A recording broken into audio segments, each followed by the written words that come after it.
What's up guys, it's Zoom here, and on today's video I'm going to be bringing you guys my Traptrix deck profile. I've been having a lot of fun with this deck, and this deck's like one of the most fun decks I've played in a long time. Now, I was able to take this deck to a few remote locals, and I was able to go undefeated with a draw, and I was able to go X1. And that's me playing this deck without important cards, because unfortunately your boy got caught with the vid and I've been stuck in the house. That's why I've been playing remote locals. Now there's a few cards in the extra deck that I feel like are mandatory that I was just unable to play because I was unable to get out to get them. I'm gonna go over those cards that I feel like you really absolutely should play in the extra deck, and I feel like it would have turned that draw or that loss into a win in my opinion. So also at the end of the video, I'm going to go ahead and give you guys a fast combo tutorial just in case you don't know the combos yet. So without further ado, let's get into the deck profile. So to start it off, I do play triple Pudica. Pudica allows you to search a field spell. The field spell allows you to double summon pretty much. So Pudica is one of the better normal summons. And if you see this card in your hand, you're pretty good. The other effect of Pudica is insane.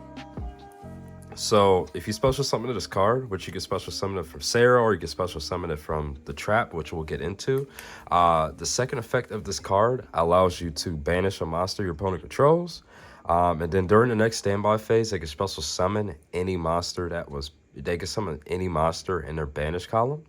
But the cool thing about that is it does require them to special summon it, so you can activate one of your trap holes also on that monster they bring back. And then we do play triple Murmelio.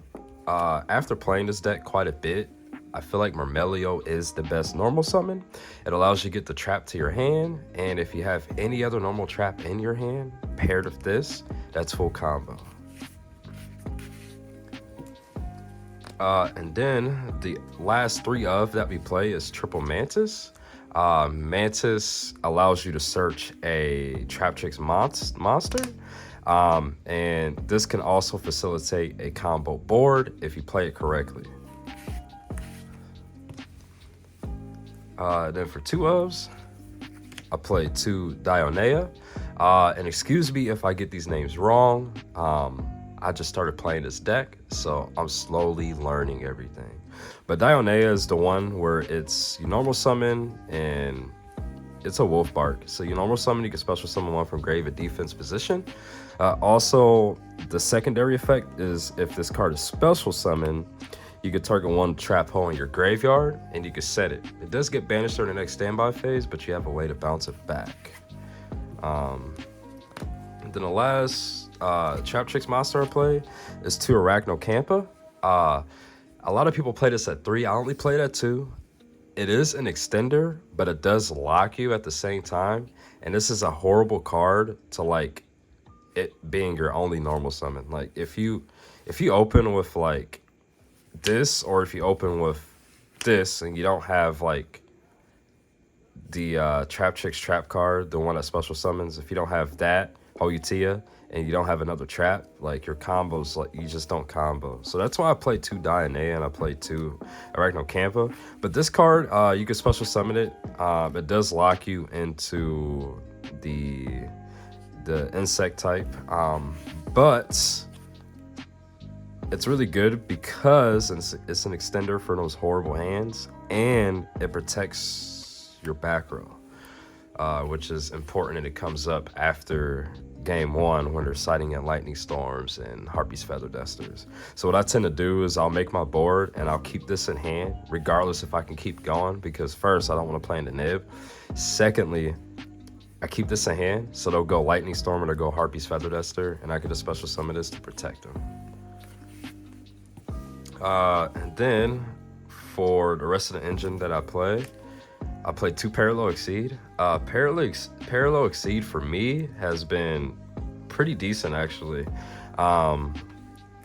There's been times where like I only opened the Arachnocampa or the Dionea, and this card allowed me to actually do my Reflacia combo. So I only played at 2 though, because I don't want to draw this in a close game, like a long game, because this deck is a grinding deck. But I like it. I like it a lot. I wouldn't play it at 3 though. And then for hand traps, I played Triple Ash Blossom. Ash Blossom is an FTK against Branded, and it's one of the only hand traps you play that actually work in the mirror because you can actually ask Sarah. You can't imperm Sarah, unfortunately. If you do that, you'll see what happens. And then I do play 2 Nibiru.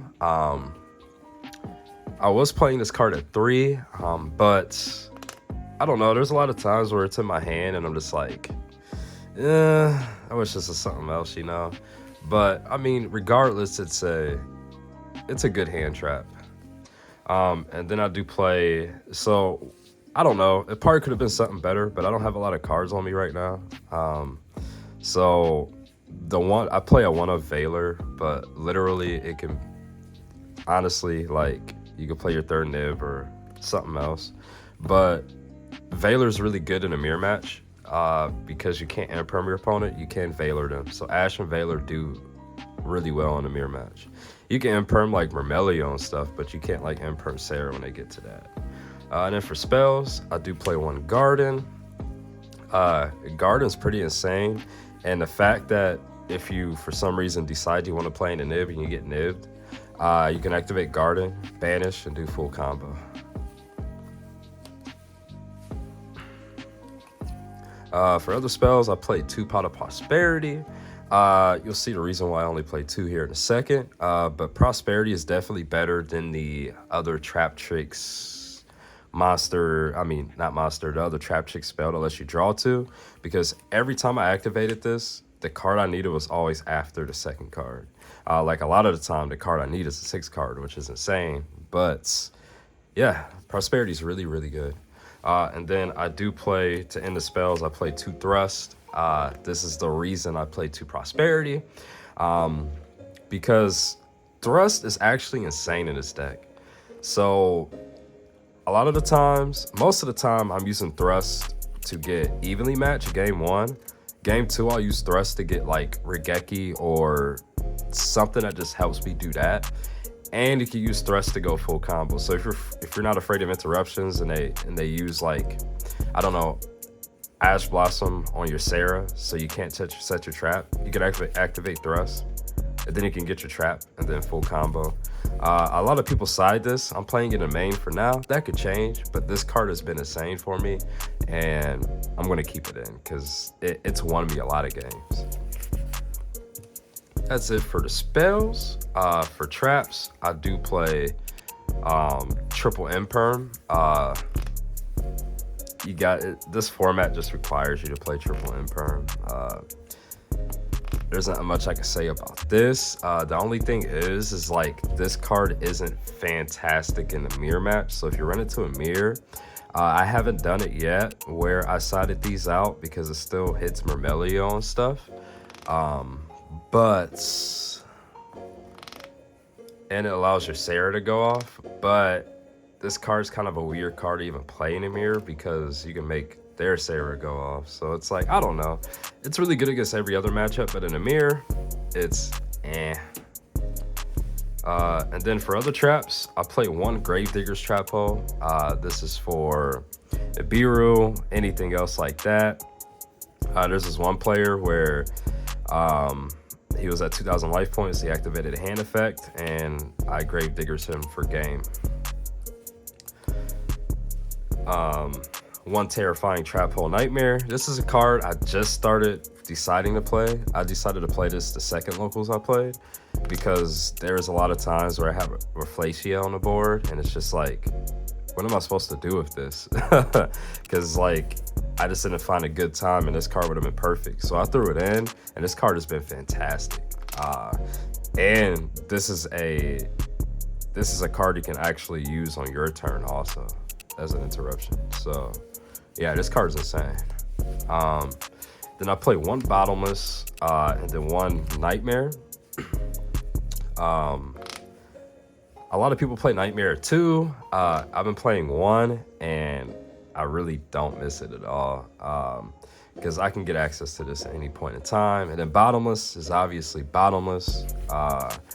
I know it's not like a negate or anything, but like if they summon two at the same time, or if they pendulum summon, which I ran into a pendulum player, this card's insane. And then I do play 2 Floodgate Trapo, 1 Locals. I ended up playing 3 Cash Tira in a row. Nuts. Cash Tira, in my opinion, is like a pretty good matchup for us, especially if you win a Dyro, which unfortunately I lost a Dyro to 2 of those Cash Tira players. But this card is nuts against Cash Tira, and the fact that they can't change the battle position is crazy. And then to finish up the Traptrix, or the Trap Hole lineup, I do play Triple Hole Utia. This card is the heart and the soul of this deck. So this card allows you to combo, it allows you to get your Sarah to go off, and it allows you to special summon from grave. This card is the reason this deck is successful, and if this card didn't exist, this deck would not be anywhere as good as it is now. You have to play 3. If you don't play 3, just don't even play the deck. Then I do play, I mentioned it previously, but I do main deck Triple Evenly Match. Evenly Match is just one of the best cards this format. And if you happen to nib your opponent, you get rid of every card they control. There's not much more I can say about Evenly. Evenly is also really good in a mirror match, and it's really good against our worst matchup, which is Labyrinth, in my opinion. And then this is where we get into the extra deck that's a little fuzzy. Like I said, I've been stuck in the house and I couldn't leave to go pick up stuff from like locals around here, so I'll explain my changes I would make though. So I've been playing 3 Sarah. You have to play 3. I'm not going to explain that. This card is a heart. This outside of the trap, if this didn't exist, or if the trap didn't exist, you wouldn't be able to play this game regardless, this deck regardless, if any of those didn't exist. So this is just as important as a trap. I do play 1 Caloria. This card, like, it rarely comes up. It's decent. Like, you kind of have to play a Link too, but it just really hasn't come up too much for me, to be honest. I've summoned it like twice. And this is where we get into some weird stuff. So I played 2 Oedipus. You're really only supposed to play 1.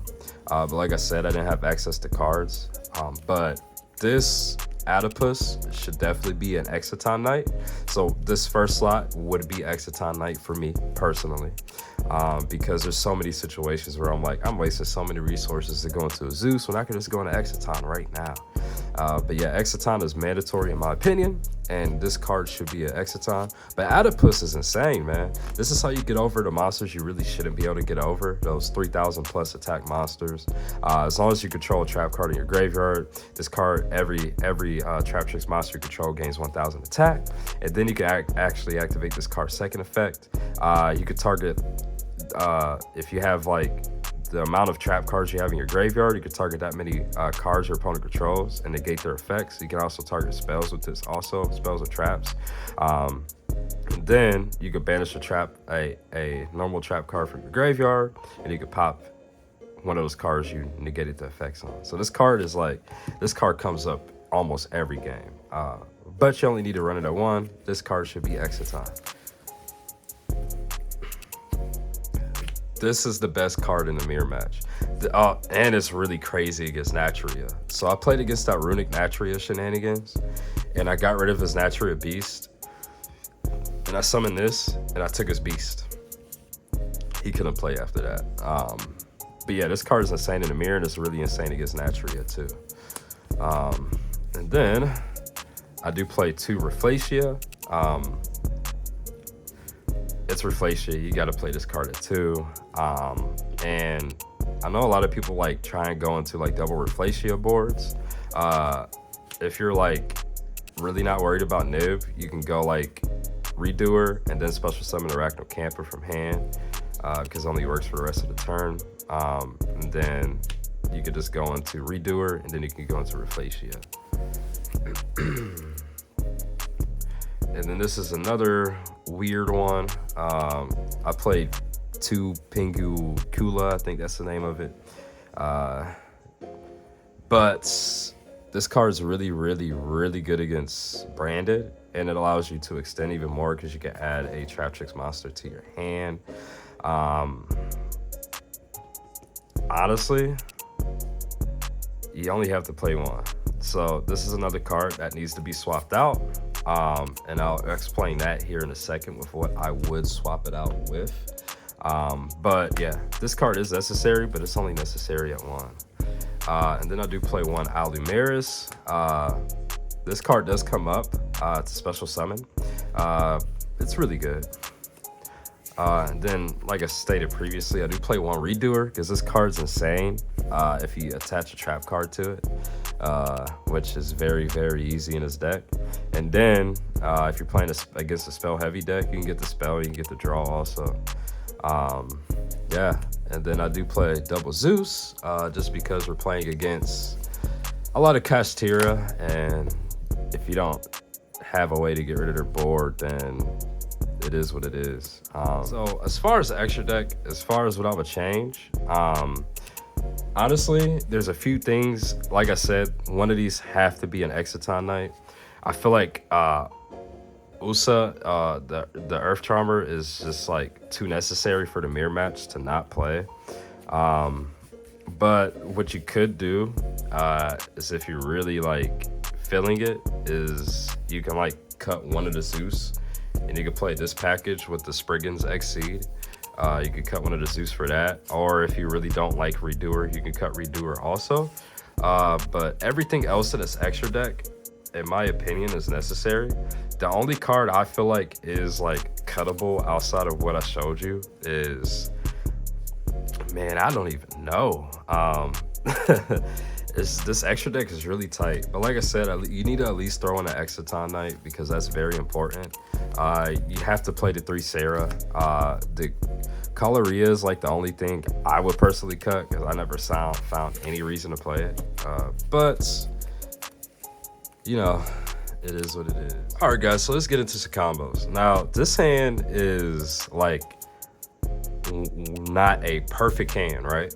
But all you need is these 2 cards. So now you would prefer this trap card to be another trap hole card, just so your combo could be more efficient, which I'll show you that one here in a second. But as long as you have Mermelio and a trap card in your hand, you should be able to go off like you want. So normal summon, I'll activate Mermelio's effect. Mermelio's effect will get you a Holutia. You'll add Holutia to hand. So now your hand is these 3 random cards and 1 Imperm or 1 Trap and 1 Holutia. So you'll link summon into Sarah, and then you'll set Holutia. You'll activate Holutia to special summon, discarding Imperm, and then you'll activate Sarah's effect to special summon a monster from your deck, a Traptrix monster. Now here, since all we have in our graveyard is Imperm and we don't have another trap hole monster, you want to grab a Traptrix monster that has a mandatory effect to activate, which is Mermelio. So you'll summon Mermelio. Even if they don't control a spell or trap card, you still have to attempt to activate this mandatory effect. So this will activate Sarah in response. Well, not in response, but at the resolution. And then you will grab yourself a Floodgate trap hole, whatever trap hole you think is necessary in a matchup. And this right here is only 4 summons, so your 5th summon will be Reflacia. And this plays around Nib, and this should allow you to be able to win the game, or have a good chance of winning it. And then I will show you guys another combo.